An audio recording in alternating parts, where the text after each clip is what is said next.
भक्ति की शक्ति। एक समय की बात है, एक छोटे से गांव में गौरीदास नाम का एक गरीब किसान रहता था। वह दिन भर कड़ी मेहनत करने के बाद भी उसे इतना अनाज नहीं मिल पाता था कि घर का सही से गुजारा कर सके। लेकिन उसके मन में भगवान के प्रति अपार भक्ति थी।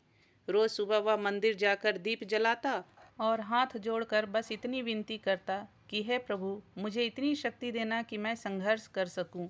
उसी गांव में ही धनपाल नाम का एक धनी व्यापारी भी रहता था। धनपाल के जीवन में शांति नहीं थी।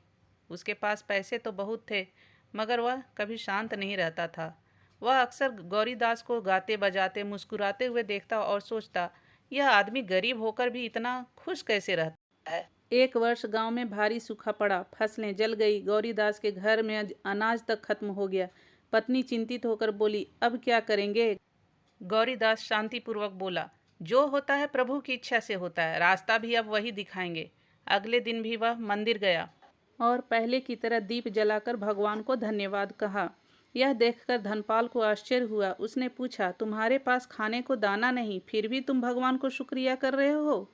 गौरीदास मुस्कुराया और बोला, क्योंकि मैं जानता हूँ प्रभु मुझे अकेला नहीं छोड़ेंगे। कठिनाइयों में भक्ति ही मन को स्थिर रखती है। कुछ दिनों बाद बादल घिर आए और खूब बारिश हुई। गौरीदास की थोड़ी बहुत बची फसल फिर से हरी हो गई। इस बार फसल पहले से अधिक उगाई। उधर व्यापार में लगातार हो रहे नुकसान से परेशान धनपाल मानसिक तनाव में था। वह गौरीदास के पास गया और बोला, मुझे भक्ति की वह शांति सिखाओ जो तुम्हें हर दुख में स्थिर रखती है। गौरीदास ने कहा, धन से आराम मिलता है, पर भक्ति से संतोष, और संतोष सबसे बड़ा धन है। उस दिन से धनपाल रोज भगवान के प्रति आभार व्यक्त करता और मंदिर जाता।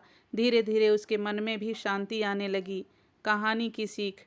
भक्ति जीवन की कठिनाइयों को मिटाती नहीं, पर हमें उन्हें पार करने की शक्ति देती है।